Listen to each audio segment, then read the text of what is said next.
ಏನ್ರಿ ಯಾವಾಗ ನೋಡಿದ್ರು ಮೊಬೈಲ್ ಮೊಬೈಲ್ ಮೊಬೈಲ್ ಮಗಳ ಮದ್ವಿ ಸನೇಕ್ ಬಂತ. ಯಾವತ್ ನೋಡಿದ್ರು 1 ಲೀಟರ್ ಚಿಂತೆ ಮಾಡದಲ್ಲ. ಹೆಂಗ ಮಗಳ ಮದ್ವಿ ಮಾಡೋದನ್ನ ಚಿಂತೆ ಐತ. ಕೆಲವು ತರ ಒಟ್ಟೆ ರೊಕ್ಕ ತರ ₹1 ಇಲ್ಲ. ಹೆಂಗ್ ಮಾಡೋದನ್ನ ಚಿಂತಿ. ಅದಕ್ಕೆ ಏನ್ ಮಾಡಂದ್ರಿ ನನ್ಗೆ? ನಿಮ್ ಕಾಂಟ್ರಾಕ್ಟ್ ನಂತರ ಸಾಲ ಕೇಳ್ರಿ. ಆ ಕಾಂಟ್ರಾಕ್ಟರ್ ಸಾಲ ತಗೊಂಡು ಅವ್ರ ಕೈಯಾಗ ಸಿಕ್ಕೊಂಡು ಅವ್ರ ಕೈಯಾಗ ಜೀವದಾಳಾಗ ದುಡಿದ್ ಸಾಯ ಅಂತ ನನಗೆ ಆ ಸಾಲ ಸುದ್ದಿನ ನನಗೆ. ಮತ್ತ ಮಗಳ ಮದ್ವಿಗೆ ರೊಕ್ಕ ಹೆಂಗ್ ಹೊಲ್ಸೋದು? ಚಿಂತೆ ಮಾಡಬೇಡ, ಅದಕ್ಕೊಂದು ಐಡಿಯಾ ಐತಿ. ಏನದ ಐಡಿಯಾ? ಸಾಲನು ಬೇಡ ಅಂತೀರಿ, ಮತ್ ರೊಕ್ಕ ಹೆಂಗ್ ಹೊಂದಿಸ್ತೀರಿ ಮದ್ವಿಗೆ? ನಮ್ಮಂತ ಬಡ ಕಾರ್ಮಿಕರು ಸಂಸಾರ ತಾಪತ್ರಕ್ಕೆ ಸಿಕ್ಕ ಹೈರಾಣ ಆಗ್ಬಾರ್ದಂತನ ಕಾರ್ಮಿಕ ಇಲಾಖೆ ಸಚಿವರಾದ ಸಂತೋಷ್ ಲಾಡ್ ಅವರು ನಮ್ಮ ಬಗ್ಗೆ ಬಹಳ ಕಾಳಜಿ ತಗೊಂಡಾರ. ಅದಕ್ಕೆ ಕಾರ್ಮಿಕ ಇಲಾಖೆ ಕನ್ಸ್ಟ್ರಕ್ಷನ್ ಬೋರ್ಡ್ ಇಂದ ಸಿಗೋ ಸೌಲಭ್ಯನ ನಮಗೆ ಸಿಗೋಂಗ ನೋಡ್ಕೊಳಕತ್ತಾರ. ಅಂದ್ರ ಮದ್ವಿ ಮಾಡಾಕ ರೊಕ್ಕ ಕೊಡ್ತಾರ್ರಿ?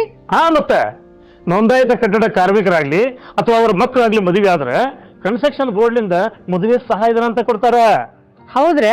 ಸಂತೋಷ್ ಲಾಡ್ ಸಾಹೇಬ್ರು ಕಾರ್ಮಿಕ ಇಲಾಖೆ ಸಚಿವರಾಗಿದ್ದು ನಮ್ಮಂತ ಬಡ ಕಾರ್ಮಿಕರ ಪುಣ್ಯ ನೋಡ್ರಿ. ಕಾರ್ಮಿಕ ಇಲಾಖೆ ಕನ್ಸ್ಟ್ರಕ್ಷನ್ ಬೋರ್ಡ್ ನೊಳಗ ನೋಂದಾಯಿತ ಕಾರ್ಮಿಕರಿಗೆ ಅಂತ ಬಹಳ ಸೌಲಭ್ಯ ಅದಾವ.